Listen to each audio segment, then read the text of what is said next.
할렐루야. 옆 사람 보고 한번 웃어보세요. 이렇게 살살 웃으시면서 성도님은 아무리 봐도 먼저 참 잘 오셨습니다. 은혜 받읍시다. 인사하세요. 참 잘 오셨습니다. 은혜 받읍시다. 그 다음에 이어서 멘트가 뭐죠? 성도님은 아무리 봐도 복덩어리가 틀림이 없으십니다. 인사하세요. 성도님은 아무리 봐도 복덩어리가 틀림이 없으십니다. 사랑하고 축복합니다. 사랑하고 축복합니다. 아멘. 우리 복덩어리 성도 여러분, 우리 교회가 얼마 전에 한 2년 전인가요? 헌당식을 거행했습니다. 근데 헌당식을 거행할 때 많은 분들이 돼지 잡아 잔치하자 해서 돼지 한 6마리를 잡은 것 같습니다. 헌금을 했습니다. 여러 명의 성도님들이 우리 헌당식을 하는데 돼지를 잡아서 큰 잔치를 합시다 해서 헌당을 위한 이 잔치, 그래서 돼지를 6마리 잡자고 헌금을 했습니다. 물론 그것이 우리의 꿈대로 코로나 기간이라 잔치를 엄청나게 하지 못했지만 그래도 우리가 은혜 가운데 헌당식을 거행을 했습니다. 여러분, 근데 생각을 해봤습니다. 왜 잔치 때는 왜 돼지를 잡는가? 근데 가만히 보니까 여러분, 왜 잔치 때 돼지를 잡는가 생각해 봤더니 다 그럴 만한 이유가 있었습니다. 사명 때문에 그렇습니다. 무슨 사명이냐?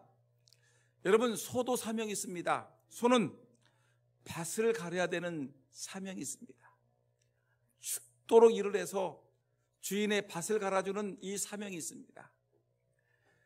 개도 사명이 있습니다. 멍멍멍멍 하면서 주인집을 지키는 것이 이 개의 사명입니다.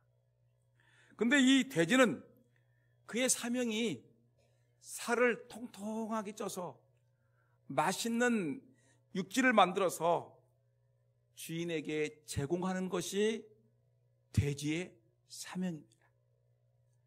여러분 보세요. 소도 사명이 있고 개도 사명이 있고 돼지도 사명이 있는데 하나님의 사람들은 사명이 없겠습니까? 천하보다 귀하다고 하나님께서 몇 번이고 말씀하신 하나님의 백성들은 모두가 사명이 있는 것입니다. 더군다나 여러분, 하나님의 교회로 인도함을 받은 우리 금산 장로교에서 예배를 드리는 여러분들에게 하나님이 분명히 사명 주신 줄 분명히 믿습니다. 여러분, 사명이라는 것이 도대체 무엇입니까? 여러 가지 얘기하겠지만 저는 간단하게 얘기해서 사명이란 하나님이 우리를 불러주신 이유라는 것입니다. 하나님이 왜 나를 오늘 이 금산 장로교에 불러주셨는가?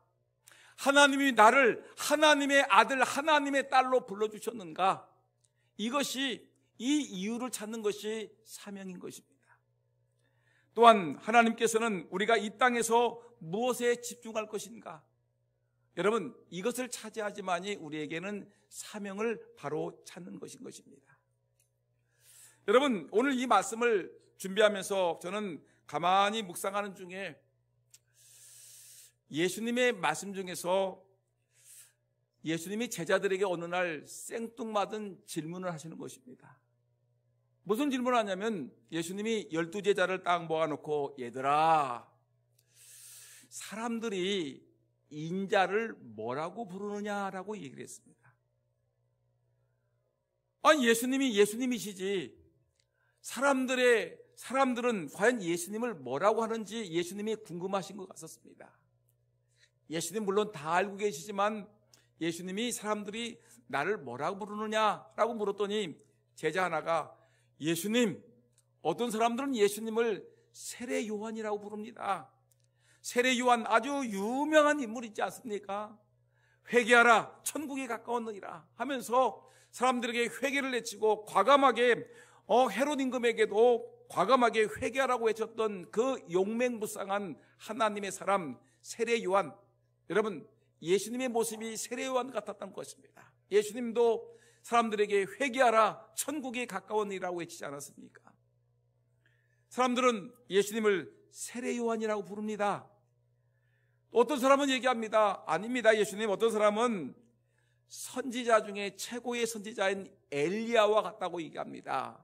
엘리야 850명의 이단 거짓 이 선지자들을 맞이해서 850대 1로 싸워서 우리 여호와 하나님이 진짜 하나님이라는 것을 보여줬던 영적인 위대한 선지자, 불의 선지자 엘리야와 같은 분이 바로 예수님이라고 얘기하십니다. 선지자 중에 최고 선지자 엘리야, 예수님이 그런 분이라고 얘기합니다. 근데 어떤 분은 말하기를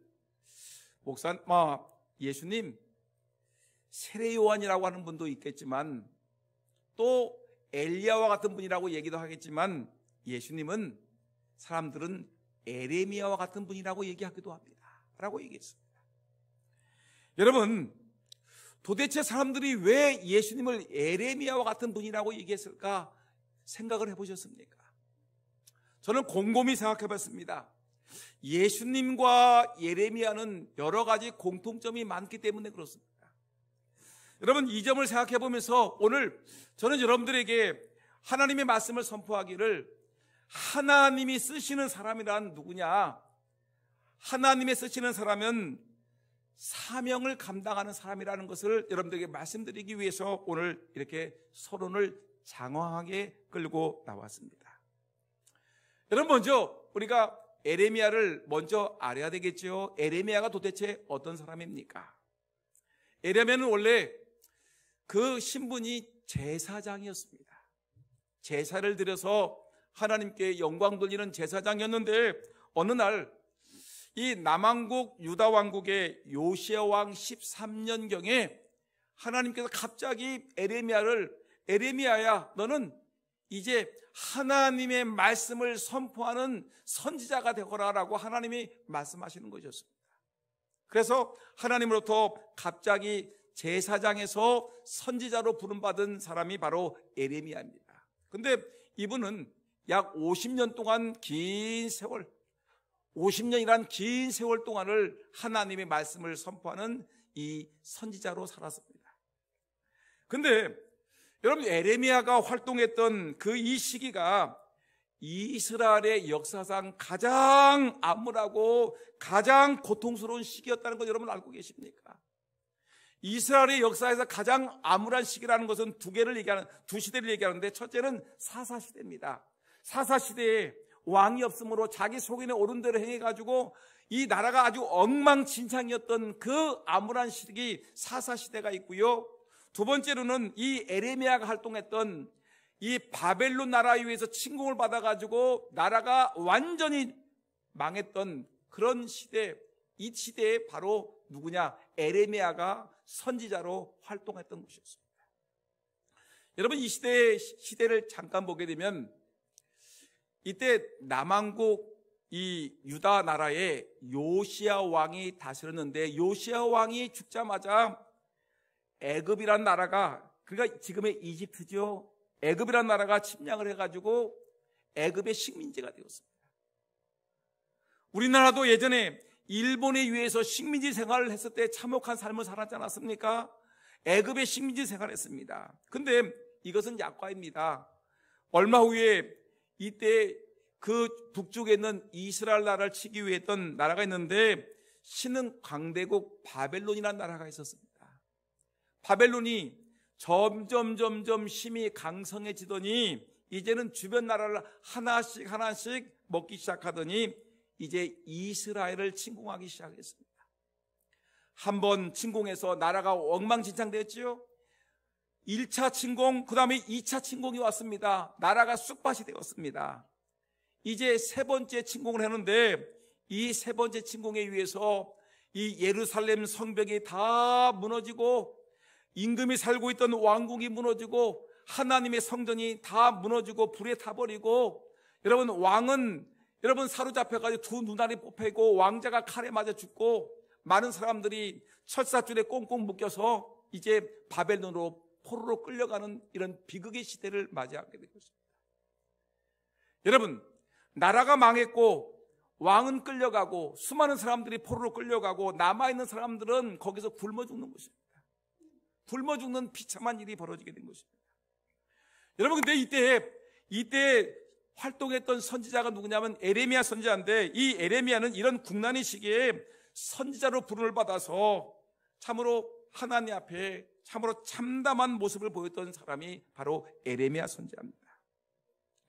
에레미야는 참으로 하나님의 말씀을 선포했습니다. 왕에게 선포했고 그 나라의 이 신하들에게 선포했고 백성들에게 선포했습니다. 그러나 사람들은 이 에레미야가 선포하는 하나님의 말씀을 듣지 않았습니다. 그를 배척하고 심지어 애굽으로 사람들이 이 에레미야를 억지로 끌고 가가지고 거기서 에레미야는 물러서지 않냐고 하나님 말씀을 선포했는데 결국에는 애굽에서 돌에 맞아 여러분 참담하게 죽는 순교하는 사람이 누구냐? 바로 에레미야 선지자였습니다. 여러분, 이토록 참혹한 시기에 극심한 고난을 겪으면서 에레미야는 하나님의 사명을 감당했던 사람이었습니다. 오늘 저는 여러분들과 제가 하나님의 말씀, 이 본문의 말씀을 중심으로 해서 하나님이 쓰시는 사람이 누구냐? 하나님의 사명자가 누구냐? 여러분, 하나님이 쓰시는 사람은 누구냐면 바로 하나님의 부르심을 받아 사명 감당하는 사람이 하나님이 쓰시는 사람이고, 하나님의 사명자가 누구냐? 하나님이 쓰시는 사람이라는 것입니다. 오늘 본문을 통해서 여러분들 철저하게 하나님의 쓰임을 받는 일꾼 되기 위해서 여러분들에게 주어진 사명 잘 감당하는 저와 여러분 모두가 다 되기를 예수님의 이름으로 축원합니다. 그러면 여러분, 에레미야가 어떤 사람이었기에 이렇게 이 하나님이 쓰시는 사람이 되었고 사명을 감당하는 사람이 되었는가를 오늘 간단하게 한번 생각해 보겠습니다. 가장 첫 번째 생각해 볼 것은, 여러분, 이 에레미야는 하나님의 쓰임을 받기 위해서 하나님이 주시는 사명이 있지 않습니까? 사명이 주어질 때 제일 처음에는 피했지만 그 다음에는 피하지 아니하고 담대하게 받아들인 사람이 바로 에레미야입니다. 한마디로 말하면 하나님의 사람은 사명을 피하지 아니하고 감당하는 사람이 바로 하나님의 일꾼이라는 것입니다. 오늘 본문의 말씀을 보니까 에레미야는 자기에게 주어진 사명을 피하지 않았습니다. 에레미야가 예언자 활동을 하게 된 것은 전적으로 하나님의 부르심 때문인데, 에레미야 1장 15절을 한번 여러분 읽어볼까요? 화면을 뜰 텐데 1장 15절에 다 같이 한번 읽어보겠습니다. 시작. 내가 너를 모태에 짓기 전에 너를 알았고. 잠깐요. 내가 할 때 내가 누구죠? 1번 김일성, 2번 하나님. 몇 번일까요? 하나님께서 너를 모태에 짓기 전에, 너는 누굽니까? 에레미야입니다.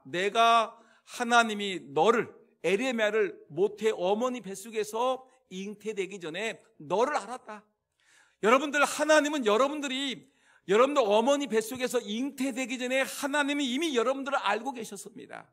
네가 배에서 나오기 전에 너를 성별하였다. 하나님의 사람으로 너를 성별하였고 너를 여러 나라의 선지자로 세웠노라. 하나님이 이렇게 이 에레미야를 부르시는 것입니다. 에레미야야, 네가 어머니 뱃속에서 지어지기 전에 내가 너를 알았다. 그리고 네가 어머니 뱃속에서 나오기 전에 너를 하나님의 일꾼으로 너를 성별하였다.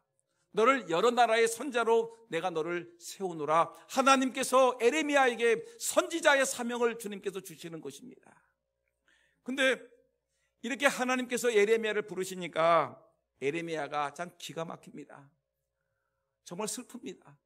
나 같은 사람을 하나님의 선지자로 사용한다니까 가슴을 치고 통탄해합니다.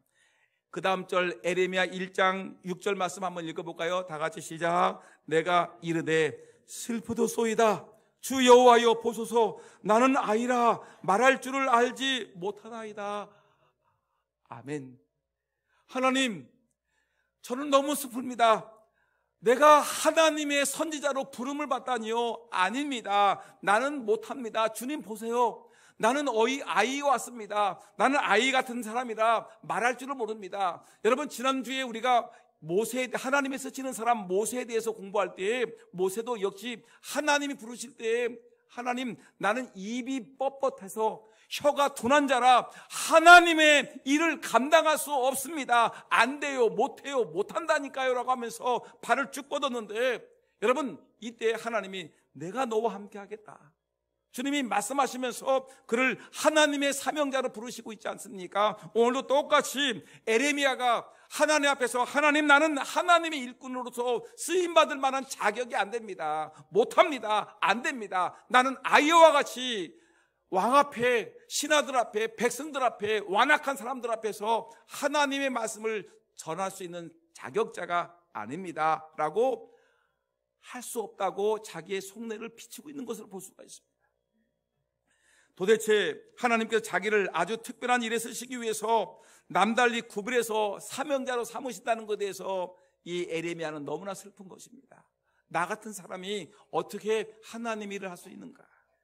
더군다나 여러분, 그 시기가 어떤 시대입니까? 나라가 지금 위급한 시기 아닙니까? 풍전등화 같습니다. 북쪽에는 바벨론 적군들이 침략하려고 하고, 여러분, 아수르가 여러분 나라를 흔들어 놓고 애굽이란 나라가 나라를 괴롭히고 있는 이 국난의 시기에 하나님의 종으로 부른다라는 것은 고난이 그에게 엄청나게 찾아오는 것이기 때문에 지금 에레미야는 가능하면 하나님의 일을 하고 싶지 않아서 못합니다, 안 됩니다, 안 한다니까요, 나는 아이라니까요, 나는 못한다니까요. 왜 하나님 나를 왜 하나님의 일꾼 삼으시는 것입니까? 왜 하나님 나를 찬양대 삼으시고, 왜 주방에서 봉사하게 하시고, 하나님 왜 나를 차량 운전시키고, 왜 못한다니까, 왜 자꾸만 일을 시키는 거예요 하면서 지금 에레미야는 짜증을 내고 있는 것입니다.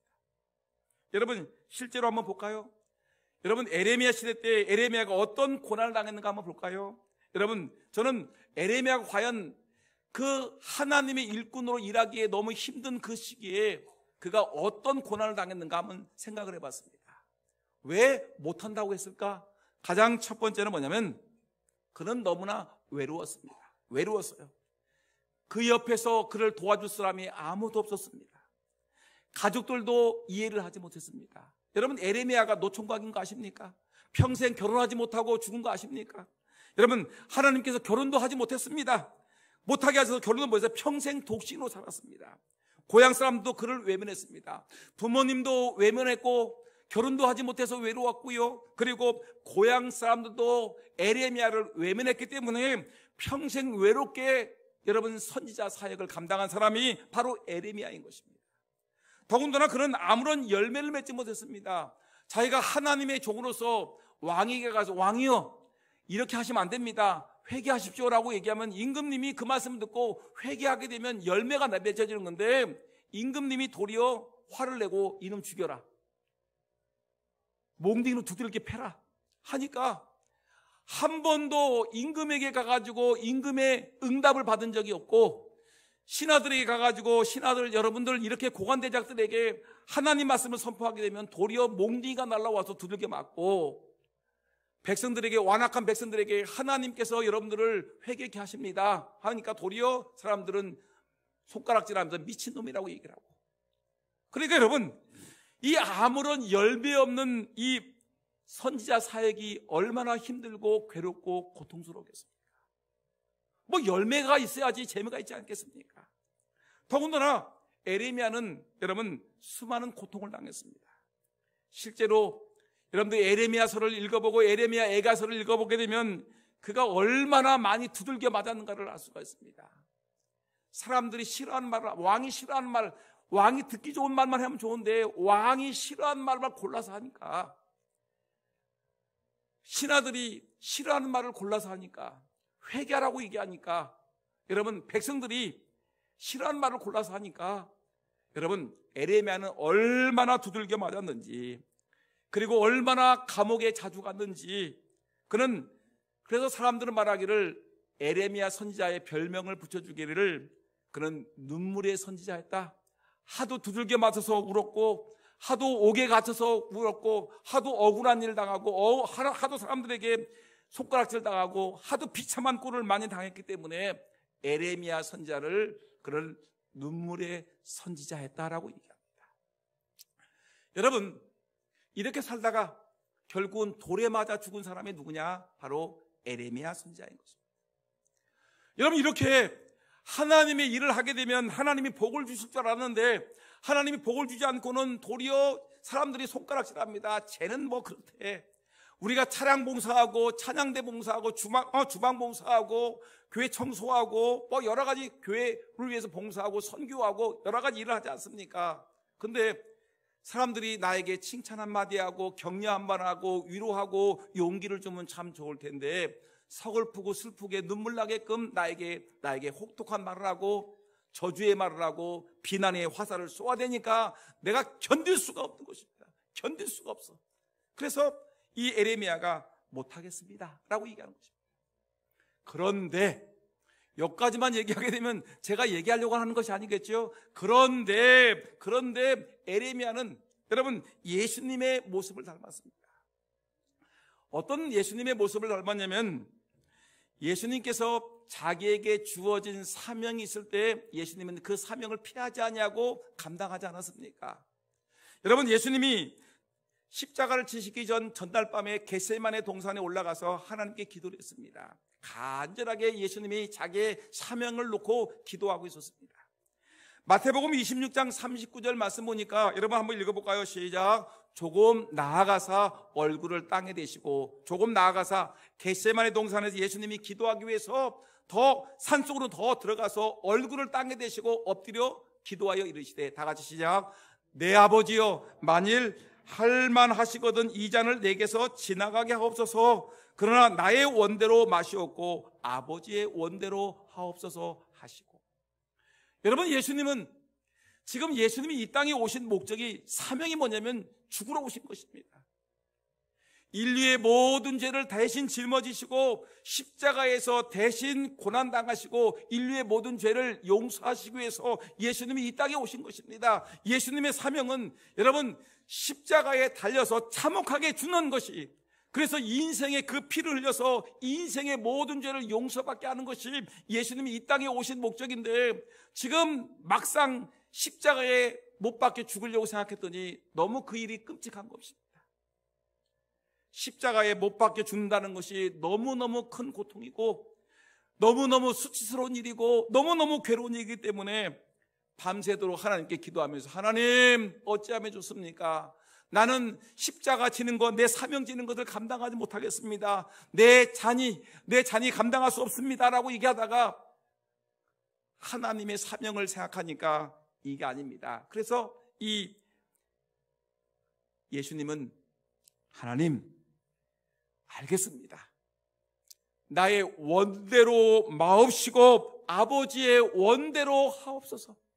하나님, 나는 죽습니다. 내가 십자가에 못 박혀 죽겠습니다. 내가 죽겠습니다. 하나님의 뜻을 이루어 주옵소서. 내가 죽음으로 하나님의 뜻이 이루어지기 원합니다. 내가 죽음으로 하나님의 사명이 이루어지기를 원합니다라고 그는 고백하면서 결국 그는 여러분 십자가에 못 박혀 죽으심으로 결국 우리를 살리지 않았습니까? 바로 에레미야가 그렇게 외롭고 그렇게 무시당하고 그렇게 여러분 두들겨 맞고 옥에 가두고 사람들에게 시기와 저주와 수많은 모욕을 당하면서도 불구하고 그런 하나님의 말씀을 선포하는 그런 선지자의 길을 가게 된 것입니다.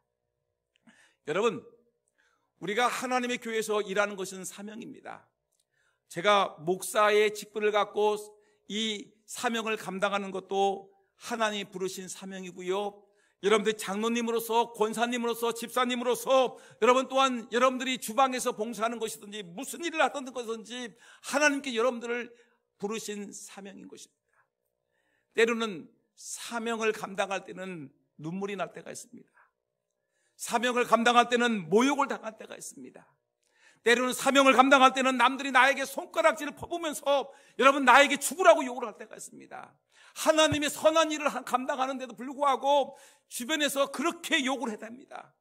여러분 그럴 때 에라 모르겠다 집어 던지고 나가는 것이 하나님의 사람이겠습니까? 아니지요. 하나님의 사람은 그럼에도 불구하고 하나님이 내게 주신 사명이라면 이 사명 감당하겠습니다라고, 여러분, 하나님의 쓰시는 사람은 그럼에도 불구하고 수많은 아픔과 괴로움과 고난과 모욕과 수치와 저주를 당할지라도 이것이 하나님이 내게 주신 사명이라면 그 사명 감당하는 것이 하나님이 쓰시는 사람이고 사명자임을 기억하고, 여러분, 사명 잘 감당하기를 예수님의 이름으로 축원합니다.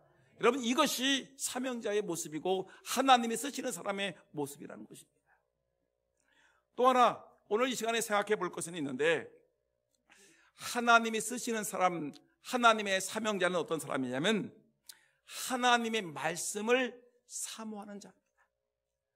여러분, 살아가면서 하나님의 사명자에게 위로가 되는 것은 무엇이겠습니까? 돈이겠습니까? 천만의 말씀이에요. 남들에게 칭찬과 격려가 되겠습니까? 천만의 말씀이에요. 여러분, 아무것도 아닙니다. 하나님 말씀이 우리에게 힘이 되고 용기가 되고 생명이 되는 것입니다. 여러분 보세요. 에레미야는 하나님의 말씀에 배가 고팠습니다. 근데 제가 보니까 에레미야를 제가 설교를 준비하면서 연구를 하다 보니까 제가 의문이 생겼습니다. 도대체 에레미야는 제사장의 사명을 감당하다가 하나님의 선지자로 50년 동안을 그 사명을 감당했는데 그 사명을 어떻게 감당했을까? 아니, 50년 동안 그것이 즐겁고 행복한 사명 감당하는 시간이었으면 참 50년이고 100년이고 감당할 수 있을 텐데, 두들겨 맞으면서 시기와 질투와 모욕을 당하면서, 때는 돌에 맞으면서 감옥에 처박히면서 남들에게 모욕을 당하면서 50년을 어떻게 감당했을까 생각을 해봤습니다. 도대체 50년 동안 이 사역을 감당한 이유가 무엇일까라고 생각해봤는데, 여러분, 에레미야 20장 9절에 그 해답이 딱 나왔습니다. 볼까요? 에레미야 20장 9절 다 같이 시작. 내가 다시는 여호와를 선포하지 아니하며 그의 이름을 말하지 아니하리라 하면 나의 마음이 불붙는 것 같아서 골수에 사무치니 답답하여 견딜 수 없나이다.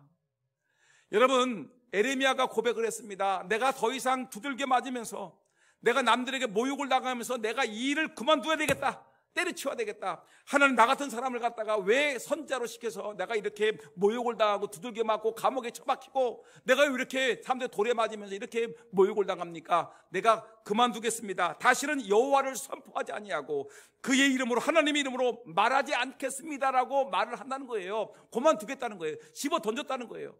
자기의 선지자의 직분을 집어 던졌는데, 근데 이상하게도 나는 다시는 하나님의 말씀을 선포하지 않겠습니다라고 말하는 그 순간에 내 마음에 불이 붙는다는 거예요. 심령 속에 불이 일어나가지고 하나님의 말씀이 계속해서 에레미야야, 왕에게 가서 말씀을 전해.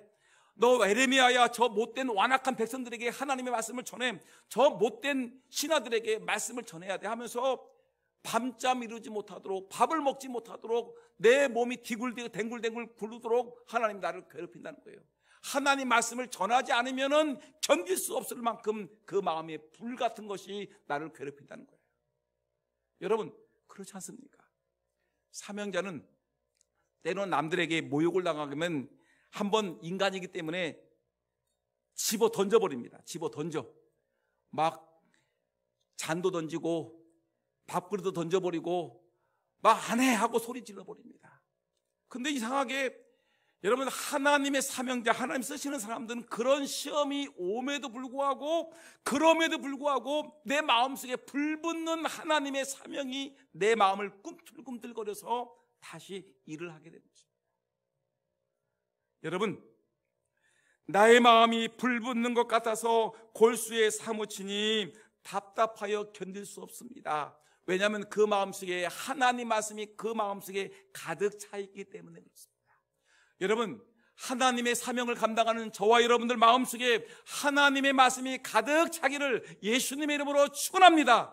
여러분, 이 에레미야는 하나님의 말씀에 경험이 있어요. 하나님의 은혜를 경험한, 말씀으로 경험한, 체험한 은혜가 있는데 두 가지가 있는데, 첫째가 뭐냐면 에레미야는 남다른 하나님의 은혜를 경험했는데, 첫째가 에레미야 15장 6절 말씀 보니까 화면 띄워보세요. 15장 16절 시작. 만군의 하나님 여호와시여, 나는 주의 이름으로 일컬음을 받는 자라. 내가 주의 말씀을 얻어 먹었사오니 주의 말씀은 내게 기쁨과 내 마음의 즐거움이 오나. 아멘. 에레미야는 경험했습니다. 그가 사명을 감당할 수 있을 만큼 하나님의 은혜를 경험했는데 주의 말씀을 얻어먹는 거예요. 주의 말씀을 먹어요. 성경책을 읽고 또 설교 말씀을 듣고, 근데 그 말씀이 얼마나 맛있는지 내게 그 말씀이 기쁨과 내 마음의 즐거움이 되었습니다. 여러분, 우리가 음식을 먹으면 얼마나 맛있습니까? 저는 여러분들 저의 식성 아시죠? 진짜 잘 먹습니다. 저를 밥을 먹는 걸 보면 사람들이 깜짝 놀랐잖아요. 제가 지금 요새 참고 있는데 여러분, 저는 엄청나게 맛있게 먹는데 입에 쩍쩍 늘어붙어요.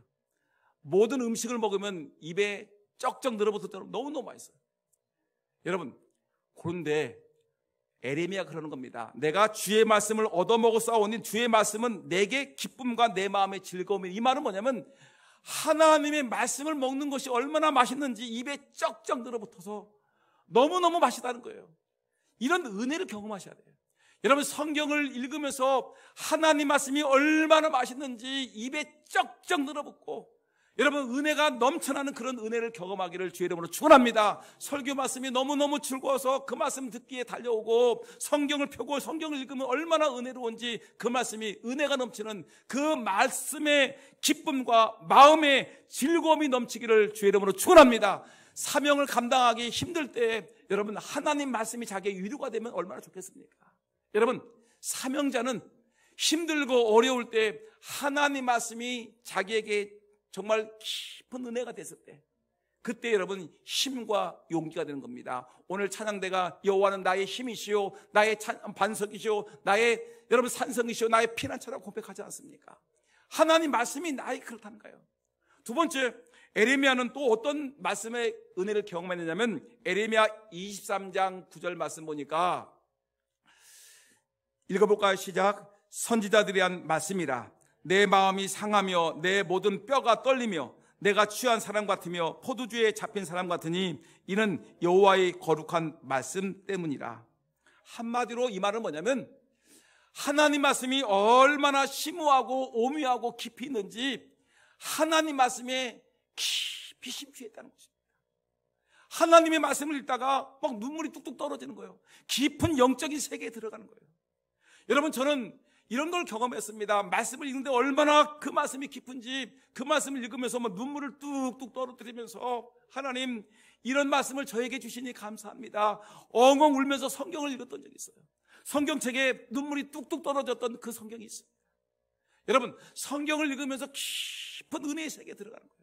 영적인 세계가 열리고 영안이 열리고 마음문이 활짝 열리면서 하나님의 은혜의 깊은 세계에 들어가는 이 경험을 지금 에레미야가 경험하고 있는 것입니다. 성경을 읽을 때마다 눈물이 흘리고 깊은 영적인 세계가 들려지고 하나님의 하늘나라의 그 놀라운 영적인 세계가 펼쳐지면서 은혜의 도가니에 들어가는 것입니다. 여러분, 이것을 경험해야 되는 것입니다. 오늘 에레미야가 사명을 감당할 수 있었던 그 이유가 무엇이냐? 오늘 바로 이 말씀입니다. 바로 여러분, 하나님의 말씀을 먹는데 그 말씀이 얼마나 내게 기쁨과 또 내 마음의 즐거움이었습니까? 입에 쩍쩍 늘어붙도록 말씀이 맛있었다. 그리고 말씀을 읽을 때 그 말씀이 얼마나 심오한지 그 심오한 하나님의 영적인 세계에 들어가서 그 말씀의 은혜를 경험했다.